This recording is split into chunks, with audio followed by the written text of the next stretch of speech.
Saudara, saya berada di Kelurahan Dadap, Kecamatan Kosambi, Tangerang, Banten, yang diduga menjadi lokasi kantor dari PT Intan Agung Makmur. Saya sudah coba menyusuri sejumlah titik dan ini adalah titik terakhir pada saat saya men-tracking melalui aplikasi. Tapi sayangnya saudara, saya akan tunjukkan, tidak ada perkantoran di sini. Hanya ada satu rumah yang kemudian tidak terpakai. Dan menariknya, ini nomor satu. Karena kalau kita melihat pada Ditjen AHU, alamat yang kemudian dikeluarkan adalah Jalan Inspeksi PIK 2 nomor 5, tetapi ini nomor 1 dan kondisinya kosong saudara. Cukup aneh ketika bangunan ini dikaitkan dengan satu perusahaan yang kemudian diduga memiliki ratusan sertifikat yang disebut ilegal.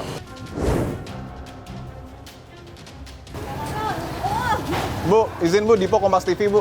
Saya lagi nyari alamat perusahaan PT Intan Agung Makmur, tahu nggak Bu?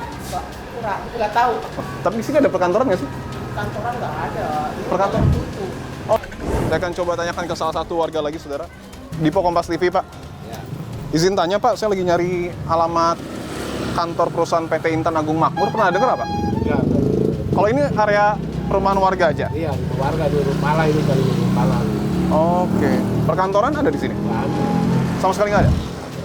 Saudara, saya akan tanya kepada pihak Kelurahan Dadap untuk mengetahui di mana sebenarnya lokasi persis dari kantor PT Intan Agung Makmur yang tadi sangat sulit untuk saya cari, saudara. Ikuti saya.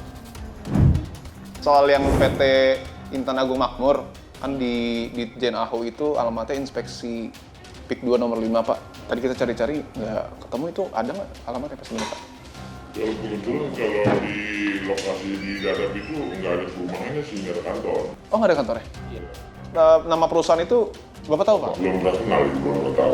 Belum pernah juga? Oh, oke. Karena harus izin ya, Pak, ya, kalau bikin kantor di sini? Apa gimana? Ya, mesti ada. Harusnya kan ada ya? Kan ada biasanya di rekomendasi.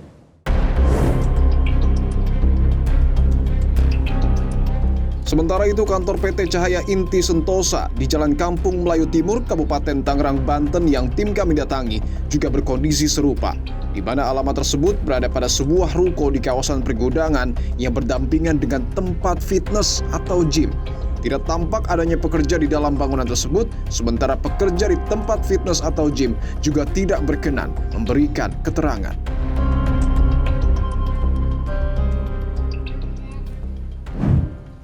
Saudara, saya sudah bersama dengan pengacara Agung Sedayu Group, Bung Muanas Alaidit. Bung Muanas, terima kasih untuk waktunya. Terima kasih. Bung Muanas, saya izin untuk kemudian langsung menanyakan kepada pokok persoalan yang belakangan ramai diperbincangkan publik. Apakah betul klien Anda, Agung Sedayu Group, menjadi aktor intelektual dalam pemasangan pagar laut di pesisir Tangerang, Banten? Berkaitan soal pagar laut itu, sedari awal sudah kita tegaskan dan kita konsisten bahwa kita tidak tahu menahu sama sekali soal keberadaan pagar laut itu. Sekarang orang yang melakukan tuduhan bahwa seolah-olah pagar laut itu dibuat atau dikaitkan dengan kita, itu semuanya adalah asumsi. Hanya asumsi? Iya, hanya asumsi. Oke. Kemudian dalam perjalanan ternyata Pak Zaki, mantan Zaki Iskandar, mantan Bupati Kabupaten Tangerang 2 periode, pada saat dia melakukan kunjungan setelah pelantikan di pesisir Pantura, itu dalam perjalanan ternyata didapati bahwa sudah ada pagar-pagar bambu itu. Di belakang foto itu dia? Tahun 2014. 2014? Iya. Artinya apa? Sebelum PIK 2 ada. Oke. Pada pekan lalu saya juga sempat berkunjung ke Kronjo dan di situ saya menanyakan kepada salah satu nelayan bahwa siapa yang dalam tanda kutip menyuruh atau menjadi dalang di balik pemasangan pagar laut. Salah satu nelayan menyebutkan, bahkan ketua RT setempat menyebutkan Agung Sedayu dan Bapak Agung. Tapi sempat dikasih tahu Pak, mungkin siapa proyek yang memegang itu Pak, izin lintasnya? Kita sih waktu itu hanya begitu doang, cuman ya nanya, saya sering tanya kan, ini proyeknya siapa? Dia nanya Aguan, jadi Aguan Sedayu. Nah, ini framing. Jadi jangan kita kemudian misalnya melihat 100 orang. karena ketidaksukaan atau ada upaya untuk kemudian membangun citra negatif. Kemudian yang 2 orang divideokan, dipercaya keterangannya, sehingga orang kemudian menganggap bahwa kebohongan-kebohongan ini menjadi sebuah kebenaran. Nah, inilah yang kita lihat dalam kasus PIK 2 ya. Itu ada upaya propaganda, fitnah dengan menggunakan media sosial. Selain tentunya tanggapan dari Agung Sedayu, kami publik juga ingin tahu bagaimana kemudian seorang Pak Sugianto Kusuma atau Bapak Aguan merespon perusahaan yang didirikan oleh dirinya sendiri ini dituding memasang pagar laut. Sudahkah ada tanggapan dari Pak Aguan? Sejauh ini saya belum ada komunikasi lagi dengan beliau, tetapi ya untuk menyelesaikan masalah-masalah ini ya biasanya kita koordinasi dengan ada timnya lah untuk bisa mendiskusikan ini, dan saya kira tim yang ada sudah cukup lah untuk bisa memberikan gambaran kepada publik. Saya ingin bahas sedikit soal pemerintah Kabupaten Tangerang. Tadi Bung Muanas bilang bahwa mantan Bupati Kabupaten Tangerang pada saat melakukan inspeksi di Pantura, di belakangnya terlihat ada pagar laut. Saya punya datanya Bang, bahwa rencana tata ruang Kabupaten Tangerang tahun 2011-2031 saya akan tunjukkan. Di sini terlihat rencana tata ruangnya Bang. Dan di sini ada wilayah-wilayah yang kemudian terindikasi merupakan proyek reklamasi perencanaan pengembangan PIK 2. Ini ditandatangani langsung oleh Bupati Tangerang kala itu, Ismail Iskandar. Bagaimana tanggapan Anda? Ya, tinggal ditanyakan siapa pada bersangkutan. Tapi kita menjamin bahwa berkaitan dengan HGB yang kemudian ditemukan di sana, sama sekali tidak ada kaitannya dengan reklamasi. Menteri ATR menyebutkan sudah mencabut penerbitan 266 sertifikat hak guna bangunan yang disebut ilegal karena berada di laut, dan disebut 2 perusahaan yang kemudian santer kemudian diperbincangkan adalah PT Intan Agung Makmur dan PT Caya Inti Sentosa. Betul 2 perusahaan itu terafiliasi dengan Agung Sedayu Group? Iya, itu 2 anak perusahaan PIK 2. Betul ya Bang? Oke.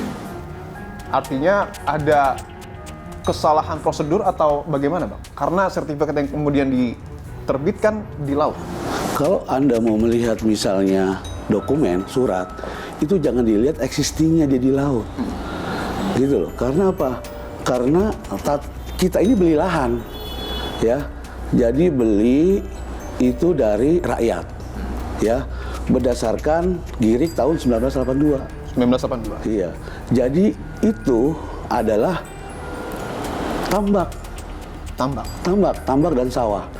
Artinya apa yang kemudian disampaikan oleh Menteri ATR bahwa 266 sertifikat hak guna bangunan disebut ilegal, Agung Sedayu Group tidak sepakat dengan hal itu? Bukan tidak sepakat, kita belum jelas karena kita belum mendapatkan resmi.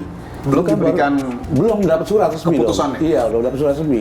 Tapi bahwa betul pagar laut itu yang membentang 30,16 km berada berdekatan dengan proyek PIK 2 yang sedang berjalan. Proyek, ya kalau masalah proyek berdekatan, enggak juga ya, karena kan adanya di ujung itu, di Kohot doang. Di Kohot doang kan, sementara itu kan 30 km. Harapan kita itu, apakah di sepanjang pagar itu juga ada sertifikat lain kan? Ini yang saya kira Bung Muanas juga belum tahu, gitu minta untuk dibongkar oleh ATR BPN? Ya, bukan dibongkar ya, tapi justru kan kalau pemberitaannya kesannya hanya kalau memang cuma ada di Kohot kan, jadi opini publik kan seolah-olah bahwa pagar itu diarahkan ke kita, kan itu juga jadi nggak fair. Saya ingin dalami soal 2 perusahaan yang menjadi anak perusahaan dari Agung Sedayu, Bung Muanas. Saya mulai dari PT Intan Agung Makmur.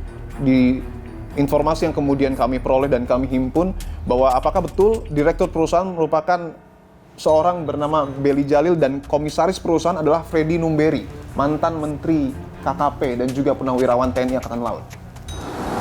Ya, informasi yang kami dengar Pak Freddy Numberi. Betul demikian? Iya. Oke. Kemudian juga Caya Inti Sentosa, bahwa ada juga di website IDX resmi, di situ disebutkan bahwa direktur utamanya adalah Letjen TNI Purnawirawan Nono Sampono. Iya, kalau itu ya. Betul. Kemudian juga ada nama Pak Freddy Numberi lagi, mantan Menteri KKP yang juga merupakan, tadi saya sebutkan Purnawirawan TNI Angkatan Laut sebagai komisaris juga. Iya, Pak Freddy Numberi komisaris di 2 perusahaan itu. Iya. Oke. Tapi kenapa saya tanyakan ini, Bung Muanas? Karena kalau kita lihat dalam beberapa waktu terakhir, yang paling tegas untuk kemudian membongkar pagar laut adalah Kementerian KKP dan juga TNI Angkatan Laut. Tetapi menariknya dua perusahaan ini dipimpin oleh orang-orang yang pernah berkecimpung di dua instansi tersebut. Tanggapan Anda? Ya kita nggak mau tanggapin. Itu hal-hal yang sifatnya politis itu saya nggak nanggepin. Bahwa tadi kami juga sempat mencoba mencari lokasi kantor dari PT Intan Agung Makmur, tapi tidak ketemu, Bung Mohanes.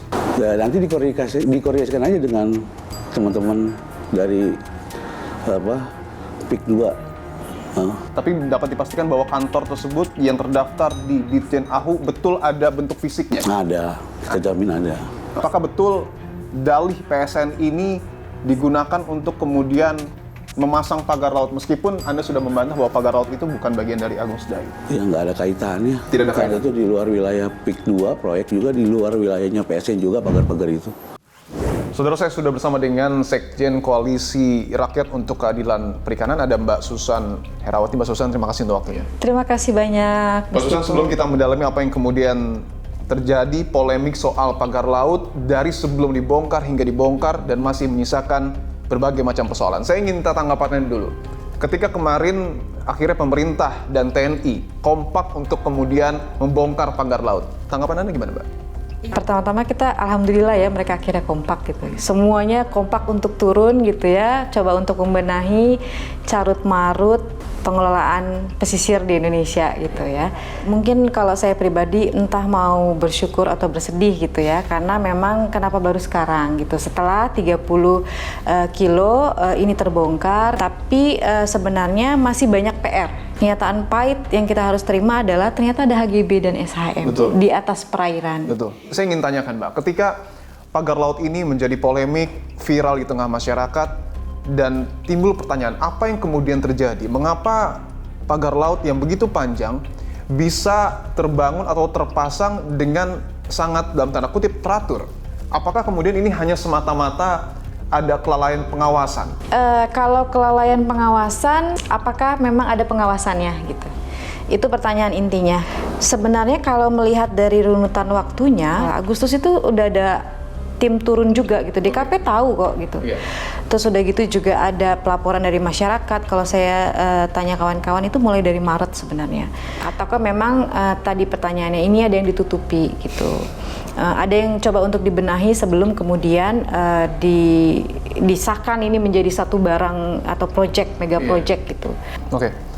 Kita sepakat bahwa kita sama-sama bersyukur pagar laut ini akhirnya sudah dibongkar oleh pemerintah, tapi kita juga sepakat bahwa jangan berhenti sampai pembongkaran. Karena apa? Karena aktor intelektualnya sampai dengan saat ini belum ada yang berani angkat bicara siapa pelakunya. Menariknya adalah untuk mengakses data kepemilikan HGB dan SHM itu ternyata memang masih sangat sulit di Indonesia. Oke. Beruntungnya memang di kasus ini ketika kemarahan publik sudah cukup tinggi, baru kemudian ATR BPN-nya mengeluarkan 2 nama. Saya tunjukkan ya. Kalau kita lihat dari petanya ini jelas ini kotak-kotak. Kotak-kotak ini adalah persil atau bidang tanah sebenarnya. Bidang tanah yang kemudian dipersiapkan untuk? Iya, ini sebenarnya yang kemudian menjadi pengukuran sebenarnya dan ujung-ujung nanti HGB. Ujung-ujungnya HGB? Oke. Gitu. Berarti ini adalah laut ya, Mbak ya? Ini laut yang kemudian dikotak-kotakan dan diterbitkan SHGB dan SHM. Betul, karena kalau kita lihat pertegas ini ada garis pantainya. Setiap persil yang keluar ini yang sudah dikotak-kotakan atau sudah diukur ini, itu selalu di bawah 2 hektar. Karena yang dituju, yang harus mengeluarkan untuk persil ini adalah kantor pertanahan. Oke. Tangerang. Oke, kantor pertanahan Tangerang. Dan itu memang aturannya harus di bawah 2 hektar. Iya, baru kantor pertanahan Tangerang yang mengeluarkan. Yang bisa mengeluarkan menerbitkan. itu. Dan ini bukan 1 meter, 2 meter, ini 515 hektar. Yang dibongkar oleh Bapak Nusron itu baru 100 hektar. Baru 100 hektar? Baru 100 hektar. Aslinya ada? 515 hektar. 515 hektar, artinya kurang lebih 5 kali lipat? Iya. Itu kalau di digitasi segimana, Mbak, yang baru dibongkar oleh ATR BPN itu? Hanya? Iya, baru seperempatnya aja. Baru seperempat dari sepanjang ruang. ini baru Iya, seperempat? Baru seperempat. Apakah kemudian dapat dideteksi siapa dalangnya? Apakah betul hanya nama 2 perusahaan yang kemudian disebutkan oleh ATR BPN atau ada aktor intelektual lainnya? Melihat polanya kurang lebih ini aktornya tetap sama. Siapa Mbak? Kalau melihat dari kiri kanannya sih PIK ya gitu. PIK. Dan ini sebenarnya kalau kami mau katakan ya kurang lebih PSN sih. Itu sudah tersebut dari awal kami turun. Kemudian juga kalau lihat dari seputaran ini kan dekat sekali dengan area PIK ya. Ini dekat sekali dengan area PIK ya? Bisa kita lihat Mbak? Ini sebenarnya udah masuk PIK nih gitu. Ini udah masuk PIK gitu. Karena kalau lihat dari dua aktor yang disebutkan oleh Pak Nusron gitu ya, PT Intan Agung, kemudian Cahaya Inti, dua-duanya memang terkoneksi lah gitu. Dan melihat polanya ya, karena banyak proyek-proyek reklamasi dan waterfront city itu memang di bawah proyeknya Agung Sedayu. PT Intan Agung Makmur memiliki 234 bidang tanah tersertifikasi hak guna bangunan. Dan kalau kita lihat strukturnya, dan ini mungkin bisa diakses juga oleh publik, ada direktur perusahaan bernama Beli Jalil dan komisaris perusahaan bernama Freddy Numberi yang notabene-nya adalah mantan Menteri KKP. Bagaimana Anda melihat ini? Ya ini pertama tidak kaget tapi ya tidak sedih juga gitu ya. Kemudian Beli Jalil bisa dicek backgroundnya juga sangat dekat dengan Agung gitu ya, dengan Agung Sedayu. Kemudian juga kalau kemudian Freddy Numberi mungkin ya kita tahu bahwa dia mantan Menteri KKP, tentu kawan-kawan di pesisir ini nelayan kalau dari diskusi kami gitu ya, terus terang sedih gitu. Mereka lebih sedih kepada mantan Menteri KKP gitu ya. Kenapa? Karena KKP ini kan masih jadi rumahnya nelayan ya kalau masih gitu ya. Ya ini mengecewakan dan ini data publik, ini jadi data publik nggak susah buat negara untuk menyeret. Dan tidak terbantahkan? Tidak terbantahkan. Ada juga PT Cahaya Inti Sentosa yang disebut oleh Menteri ATR BPN dan yang menariknya adalah direktur utamanya Nono Sampono yang merupakan purnawirawan TNI Angkatan Laut dan berpangkat Letjen kala itu. Harusnya kita sedih ya, karena hari ini itu bagian sedihnya karena memang yang melakukan pembongkaran ternyata TNI AL yang paling banyak turun. PT Cahaya Inti Sentosa itu berafiliasi dengan Bapak Nono ini gitu ya, itu terus terang mencederai banyak orang. Dan kita butuh jiwa kesatria dari para pelaku ini untuk kemudian mengatakan bahwa iya, itu punya saya. Oke. Mbak, saya ingin tanyakan bahwa Kiara bersama dengan koalisi masyarakat sipil kalau tidak salah juga pernah melaporkan terkait dengan pagar laut ini ke aparat penegak hukum. Betul demikian? Betul, karena memang ini pidana sebenarnya ya.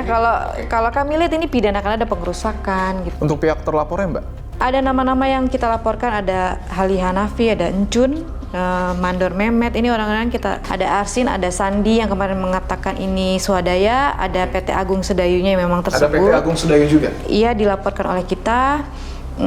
Kemudian ada Tarsin. Boleh saya pinjam Mbak? Boleh. Saya ingin tunjukkan saudara, ini adalah salah satu pihak terlapor. Di sini tertulis dalam huruf F PT Agung Sedayu. Ini berdasarkan kesaksian dari para nelayan. Iya.